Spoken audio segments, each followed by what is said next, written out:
Yeah.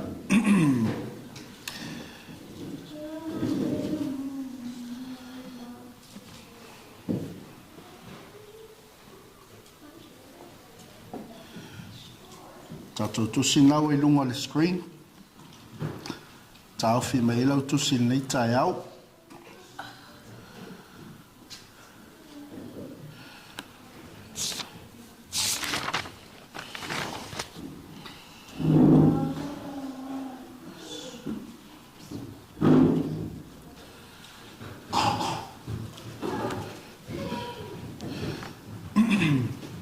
Whaafeilo ai atu tātou ainga le tai au I le suafa ma malo le tātou li o Yesu Keriso ma lo le whaitaulanga I le li ma lo foi le whaitapua inga le yaso e whatalo whatu I le au mātutua ia au sinsina o tātou kalesia tupum tamali'i Tamam tina matua, pape foi le lava loa o tātou ainga, I le nei foi tai au fou, a mole sei tau whaa, file mui fonai tātou whanau. Vai pole ase mea mwhai e on wha file mu, a manau mea se vai, po se, ia, vai se se ale avel teingela e se mea wha file mu ai. Tātou launga ia masos teime whalongolongo e tātou le upo le atua ia awane I awa tātou I le fionga le atua amen Patalo whatu foi tātou ainga I lunga o penga te whailangi Patalo whatu le tino Keriso so se whata whaitaulanga te lava se tafol ke lope Pa pe foi au te ronei o lo mwhai ona whaafonga mai ai nei tai au pe o e mai moa mai lo mota mo lo lawa moa oe I whaatafa ngasi o tino I au le upu nei a le atua mo oe mai tato uma patalo whaatu Ia sa mo nei tai au o lo whaamana tuina I seo tato atu nuu le aso whabito tama Bea foi nei taime whaamanuia ma watu ai foi alo whaanga mo di pō e kalesia a manureua ia e whaamanuia atu ai lea sao tamai tama malava o Samoa whapea laulangi atoa o lo whaamana tuina le yasu ia vi ia le atua o iei lau tusi maa le tai au ngale lua a mene eu te Palongo toi tai au nei. Do you have your Bible scripture with me this morning? Amen. Amen. Matango fie whaso nei asu. Tato waunga sa me se foi o le upo le atua. Ai manaya foi le input a talavou. Push yourself. Amen. Push yourself to pray. Push yourself to seek the Lord. Push yourself to be right with God. Amen. Awane I tātou whatangainga le lava. Awane o tātou whatangainga le mea na tupu nei tai au e ave sea lau whaalongo mai le upo le atua. Hallelujah. Ole tātou au tū le aso nei po le sāwali mo I tātou tai au nei. We have eternal life through God's grace. Tātou te maua le alofa tū noa o le atua po le ola e whawawau. Ona o le alofa tū noa o le atua. Amen. Whaio e iai whatasi mau tai au nei I tātou tusi. Ia ona muli tai mai le nei tai au. Ua o tusi atu nei mea ia te autou. O e whātua atua I le suafa o le alo o le atua. Ina ia autou I lo ai ua ia te autou le ola e whawawau. ina ia o tau whātua tua fo'i i le suafa o le alo o le tua. I write these things to you who believe in the name of the Son of God, so that you may know that you have eternal life. Ai whai mai tātou a onga tai au nei, His grace is sufficient. O lava le alofa tu no le atua mo i tātou. O lava le alofa tu no le atua tātou te whātua tua ai. Tātou te mau ai le ola e whawawau. Amene.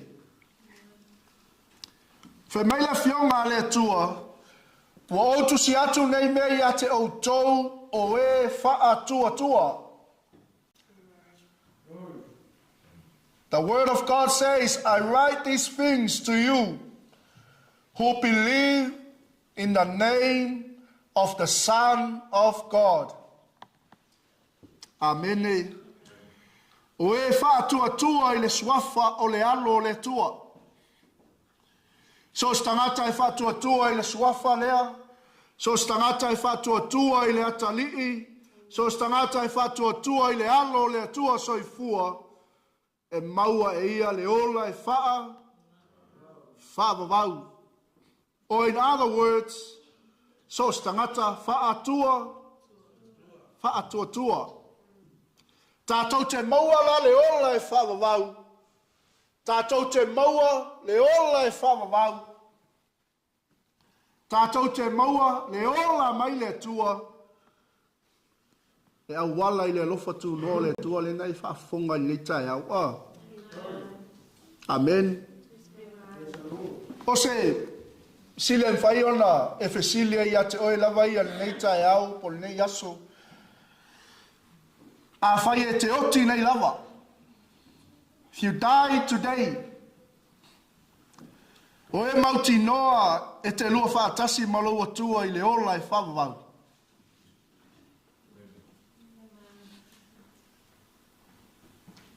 How confident are you? If you die today or any minute now, how confident are you? Are you believing in yourself that you will be with God? Amen. E tangata e whapea mai ia, wau iolo tō anga i le lotu. Whai whai au, ke le misi mai tātou lotu i aso sa uma, aso sa uma. Amen.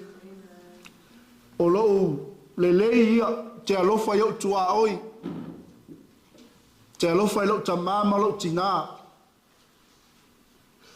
O te tausi tu la fono ale tua. I honor my parents. I obey the commandments. And I could do good works. Amen. But how confident are you? O le asa e mauti noa i a te oe mau. E mawhai ai o na tātou whaatasi ma le atua i le ola e whavavau. It's in our Bible scripture.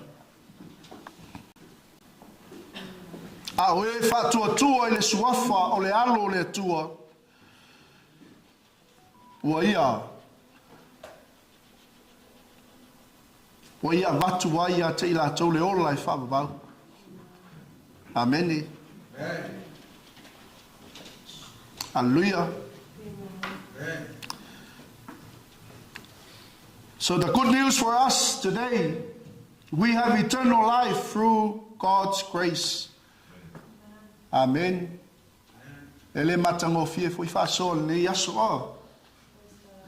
O le alofa tu no le atua ua liu tino mai. Ua fai le tino le alofa tu no le tua. Na ia le wa ai lo na alo. Na ia le sila ai lo na atali. Ai a wina mai. Ina ia maua e tātou le ola e whavavau. And that is the grace of God. Na li liu e se ai fofonga o le tua mai lona alo pele. Ai awina mai o ia fai mataulanga, e fai matongi ola, e maua i e tātou le ola e whawawau. Amen. So it's only by believing in that name, the name of the Son of God. Hallelujah. Praise the Lord.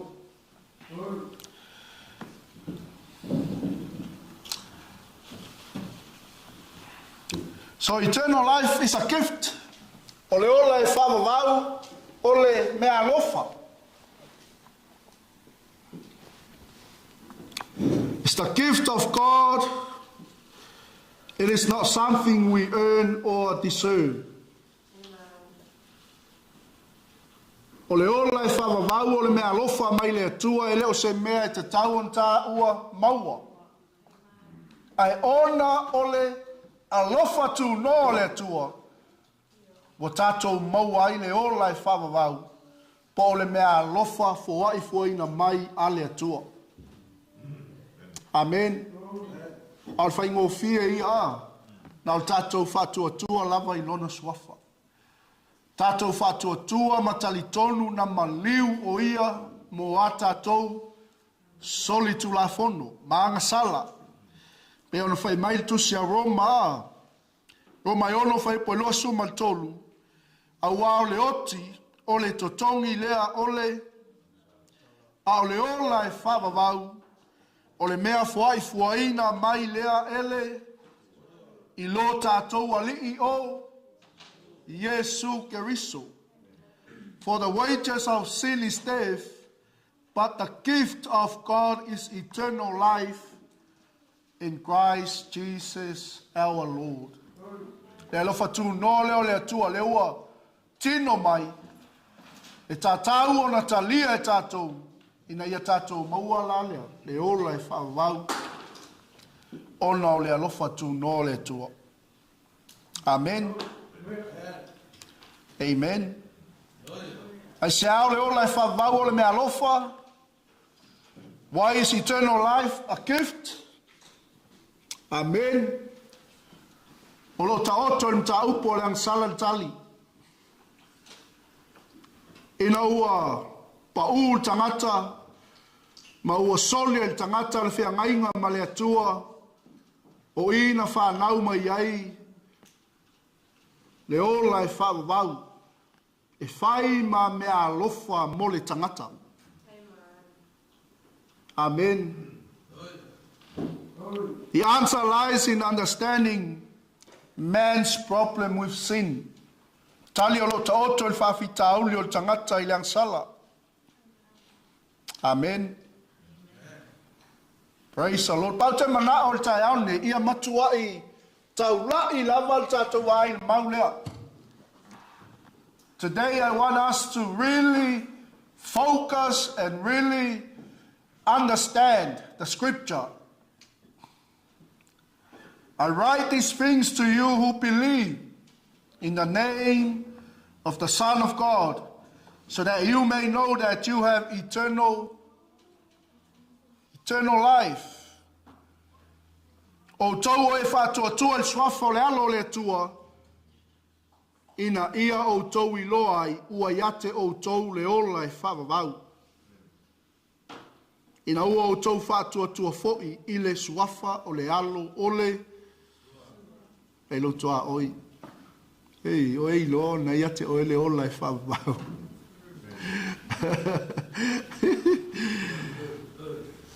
Ai lo toa oi, se au e ki so onga ola. Ola malo mauti noa. O tā maua le ola e whawawau ona o le alofa tu noa o le tua. Amene. O le vaenga mua mo tātou le asol nei e le umi. E mana o mia e tātou lea, le alofa tu noa o le tua. Tell your neighbor, you need the grace of God. E mana o mia o ele alofa tu noa o le tua. E maua ai e tātou le ola e whawawau. Amen.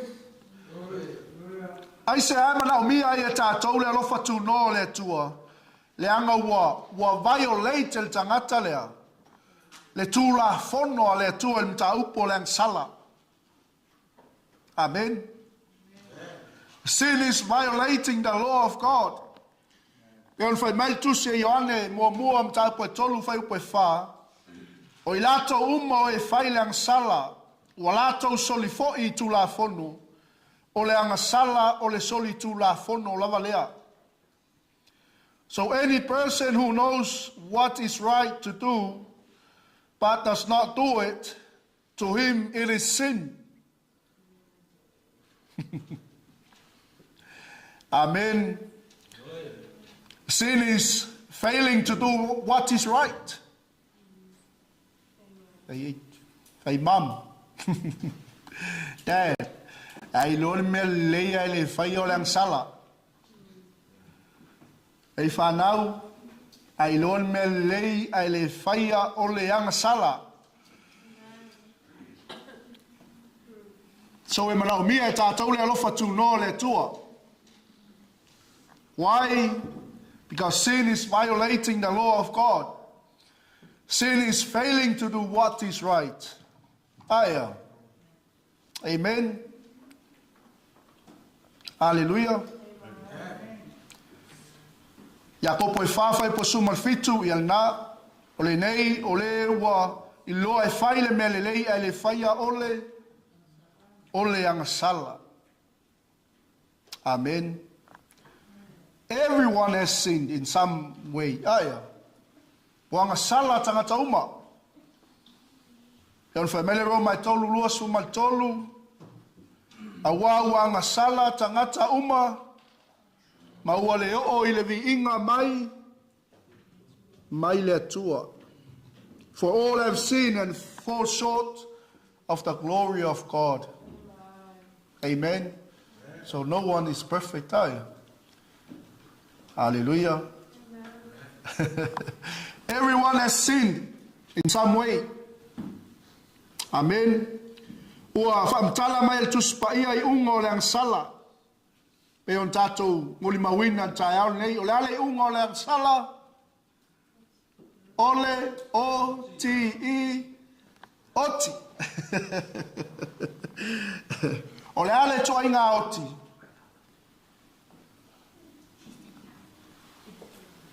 Amen. Ye whalongo o po le upu whaingo fia o atoa inga anga sala. A so e lalau tusi le whalinga I losu maltas. Whai upu e walu. Mai a oe loto vai. A oe le whalongo. A oe whataula itu. A oe whai mea inosia. A oe whasioti tangata. Oe whai taanga. Oe ifo I tupua. Aia. A toa maletala pepelo. E whai la tou. E whai mo la tou tofi. Ile le paafi e mui le afi malete I o le oti whaalua lea. Amen. Lan vaenga mua e mana o mia e tātou le alofa tu noa ole. E maua I e tātou le ola e wha. Ole mea alofa fua I fuaina mai le tua lava lea a. Amen. Amen. So everyone has sinned. Wanga sala tangata uma. Ai aua nei. Whai e tātou leang sala e peon tātou whaalongo tai au nei a. But cowards, unbelievers, oe le talitonu. Ta corrupt. Oe whai mea inosia. Amen. Praise the Lord. Whai lotua oe whaiangi me inosia ile tua. Hallelujah. Murderers. Oe whasiot tangata. Amen.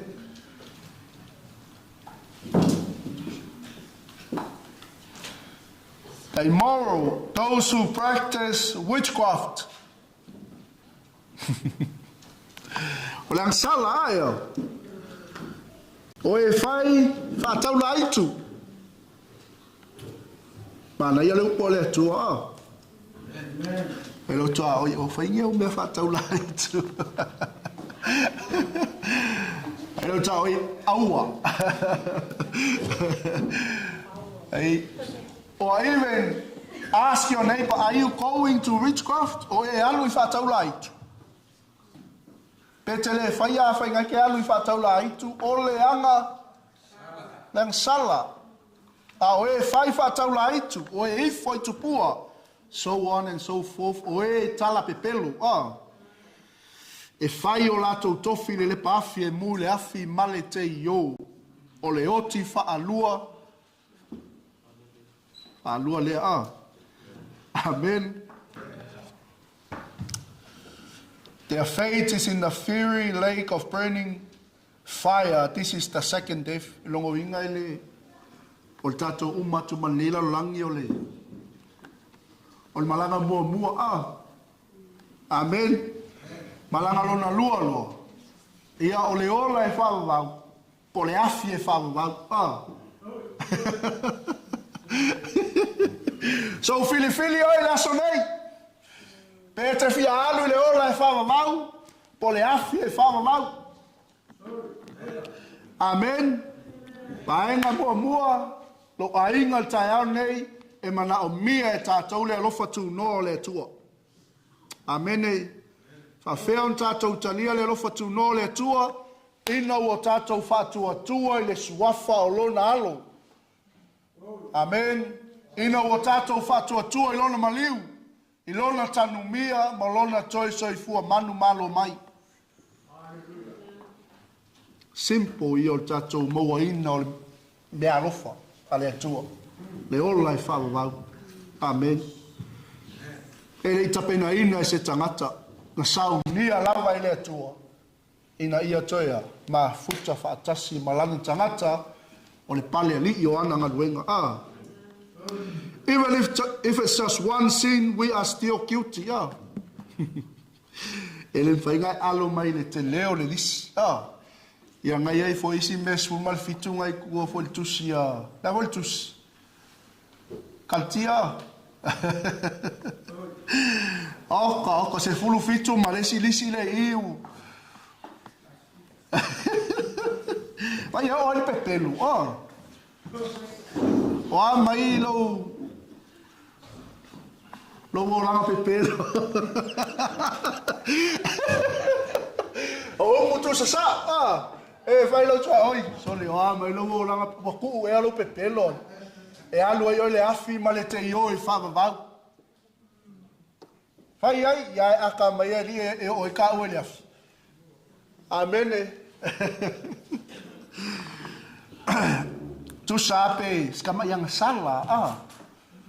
Amen. E on whaimel tu se Jacopo. For the person who keeps all of the laws except one is still guilty. As a person who has broken all of God's law.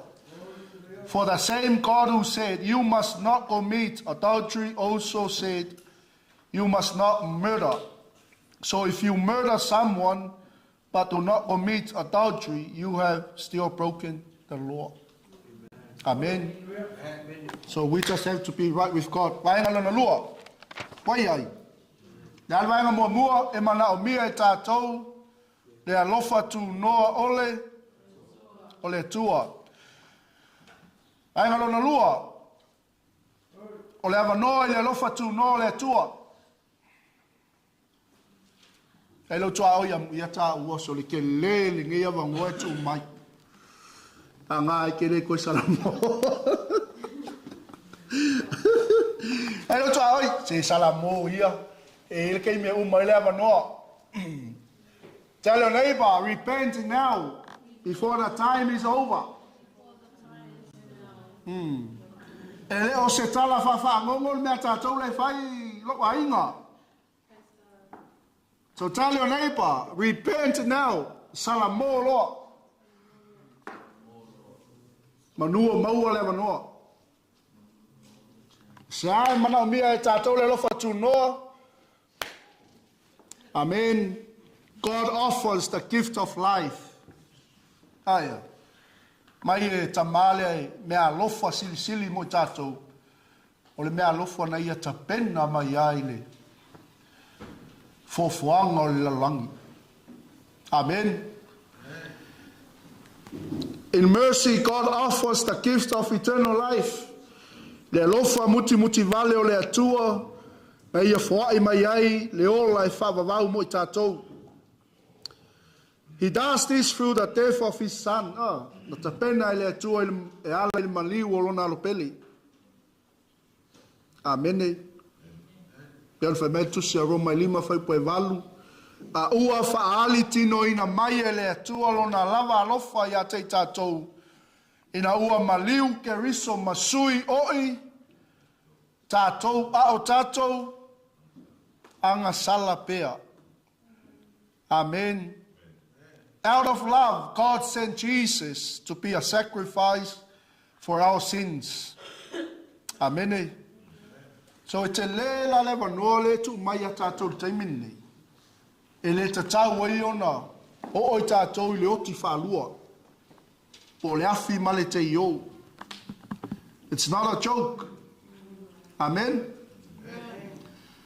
Mai ane mua tau poe whai wa malsulu o le mea lava le nei wa whaalia mai ai le alofa o le atua ia te tātou ina ua a wina mai e le atua lona alo. Amen.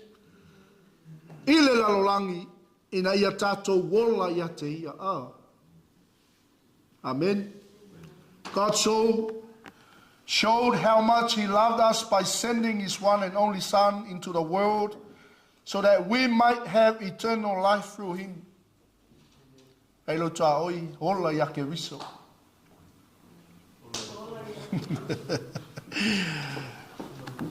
Hello ta oi hola ya ke riso. Tele fefe le oti.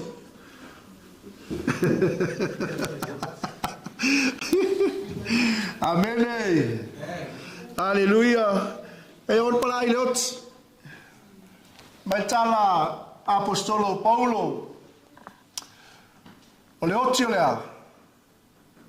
O le manuia. O le oti o le whaitotoa i whea. Amen.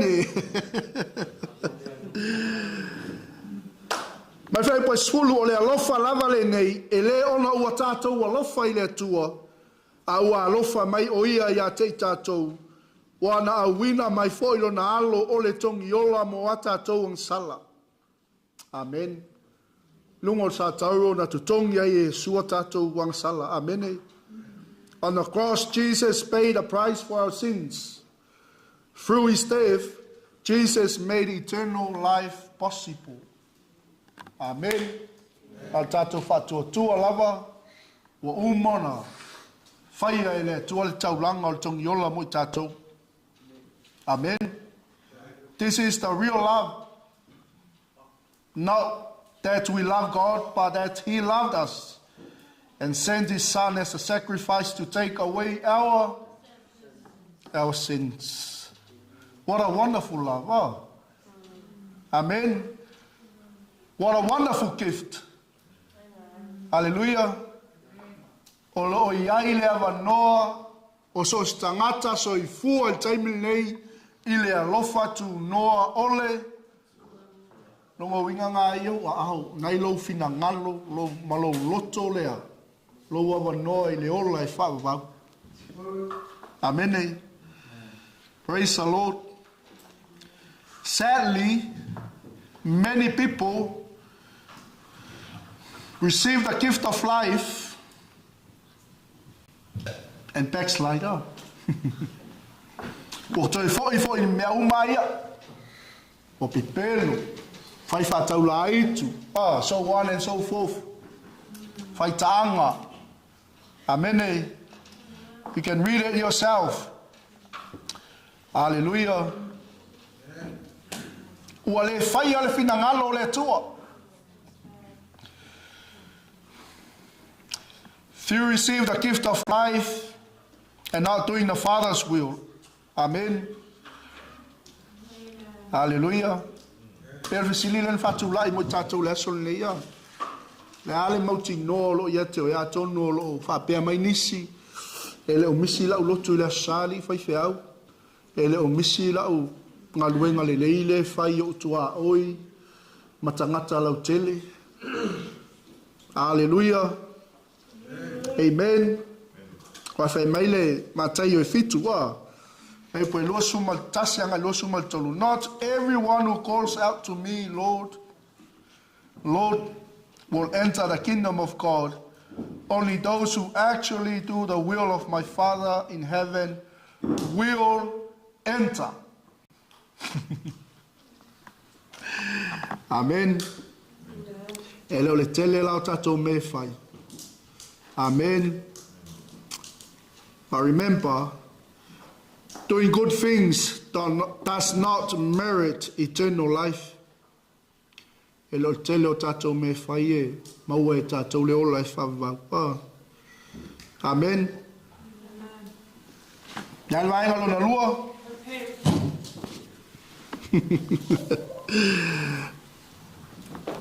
Alema no alofa tu no le tua. So what is the Father's will that we might receive? The gift of life.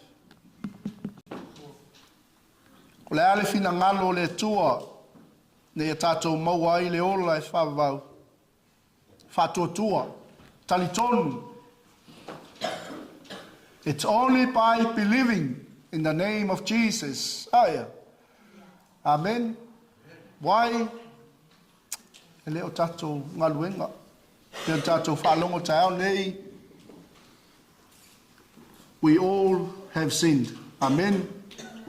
Tatou ang sala malava. Maenga muli. Ole talia ina ole alofa tunoa.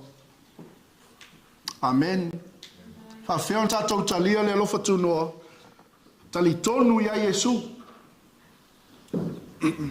Amen. Ole nei fo ile fina ngalo le wawina mai au ia maua le ola e whawavau. E lato umo e vaai le atali I ma whatua tua ia te ia. O te toi whatuina fo I lato I le aso ngata anga. Amen. E le lo tua oi, o te polepe e o tilanga te toi tu. Amen. Tell your neighbor, don't worry when you die, because you will rise again. Amen. Ione ono fai pues e fast full. Fa fion tatou talia le lof tu no. Fa atua tua ya Yesu. Believe in Jesus. He can do it for you. I malei fu mai tai au fa tai ya Yesu lo na lof tu no. Fa tai ya Yesu le. Le ola fa va una ia tape na ina mo tatou. Amen. Mai la io Ioane. Ole nei fo ile fina ngalo le wa wina mai au ia maua le ola e whawavau e I lato uma. O e wa ai le atali I ma whatua tua iate ia. O iwa vai a Yesu. Amen. Ma whatua tua iate ia. O te toe whatu ina fo I lato I le aso ngata anga. Le ola e whawavau. Amen. Maenga lona lua e te talia ai le loftu no le tua. Repent of your sins. Ia e sala mo mai a tatou solitu la fono o tatou wang sala. Hallelujah. Mai le tu se luka lom tapo suma tolu fai pa tolu. O te toi fai atu ia te o tou ele ai a fai o te le sala mo. Tau te le sala mo. E whape na lava o na whano o tou uma. Amen. Not at all, and you will perish unless you repent of your sins and turn to God. Ale sala moi tātou ma. Mafuli tua I leanga sala. Ma liliu ese mai a tātou wa mio leanga. Ma tātou wa vai atu I le tua. E le maua tātou le ola e whawavau. Amen. A wala ia. Tātou te talia I nai le lofa tu no le tu. Amen. Hallelujah. So le sala mo monio lea. Le sui o lo loto. Aya. True repentance, a change of heart which will result in a change of life. A sui la lo loto. O na sui lo leo tato wolanga. Amen. Hallelujah. Malvaenga muli muli. Confess faith in Jesus. Aya. Tato tautino. Ilo tato fatua tua ya Yesu Keriso. Together with faith, confessing Jesus leads us to salvation. Tato tautino il fatua tua ya Yesu. E taitaina i tato I lana faaola. Confessing Jesus means to acknowledge him as the Son of God leads us to salvation. O tato tautino il fatua tua ya Yesu Keriso. E taitaina i tato ilana fa'aola. For if you openly declare that Jesus is Lord and believe in your heart that God raised him from the dead, you will be saved. For it is by believing in your heart that you are made right with God, and it is by openly declaring your faith that you are saved. Amen. Hallelujah. Lad vainga mua. E mana o mia e ta ua le alofa tu no le tua. Lua o lo iai le avanoa. Amene I le alofa tu no le tua. Lono winga e ile taime uma I le alofa tu no le tua. Amene e ile taime o ma ia ile to sao le tua. Le aso le fai mai e le se tangata na te iloa e o lava I le alo o le atua. Amene. Te le la leva no aya, ma vaenga muli talia lo a.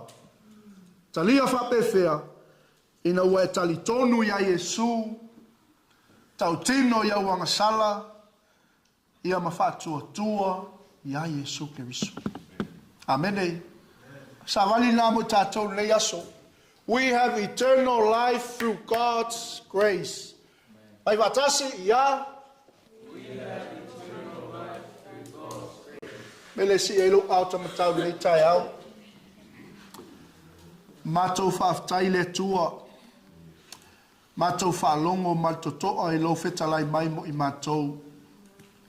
Au matou tatala atu matou loto I te oele lii. Pei foi o matou whaalongo. E leo se tala whaangongo le nei tusi. O le tusi o lo finangalo. O le tusi e te tala noa mai ai a te matou. Au si ato matou lima I le whato tua. Matou te mana o mia ta malo o lo whato noa. Matou te mana o mia o le matou salamoa o matou maua le vanoa. Matou te mana o mia le tua le talia ina. O le liu tino tangata mai o lo alofa tu noe ala I lo walo pele o Yesu Keriso. Matou te whatua tua ai lona maliu. Matou te whatua tua ai lona toi soifua manu malo mai. Ina ia matou sauwhanga I le ola e whaavavau le tua. Ma ia matou fuli tua mai ai le lii.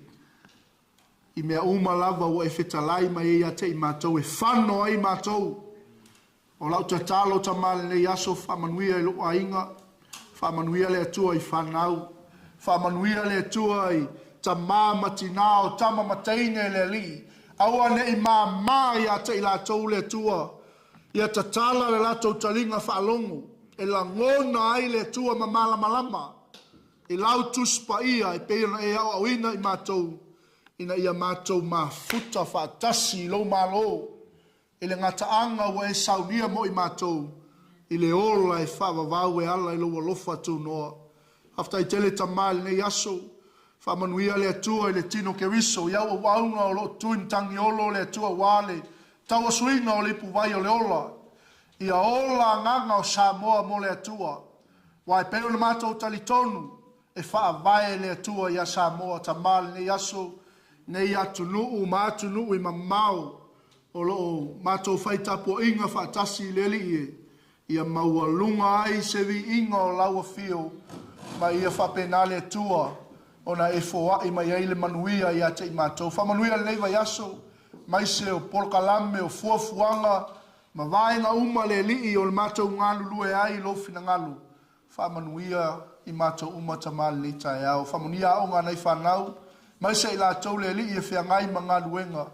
Whamanuia ia te i la tau. Ai nisi, se o mātou a inga o mātou le mafuta le tai au ono nisi o fuafuanga, po mai foi o tino le li o te tatalo le fa malolonga ia fa wa watu mato si ato mato lima il fatto tua ia Yesu pai pai atu le tua la fa malolonga sili le loto malenganga le li ia mato malolosi pe le li mato te tamu mo e malo finangalo fa manuia tinaya laina male ainga male no foalo le tua lo fai malangatu i Samoa. Se aso ma se taimi le li ile mātou te toi whilo i ai o te talo e le anga le leo lau a fio i fuafuanga uma. Whamanuia neva i aso, tu mau i a te oe le vi inga ma le whanetanga ai lolo lava le atua lo mātou whatawa. O le al mātou wala au, ma le mātou ai o inga. E a wala atu i ai Yesu la mātou wali i ma lo mātou whaola. Ala langa whatasi il whanau le atua. Amene, amene, amene.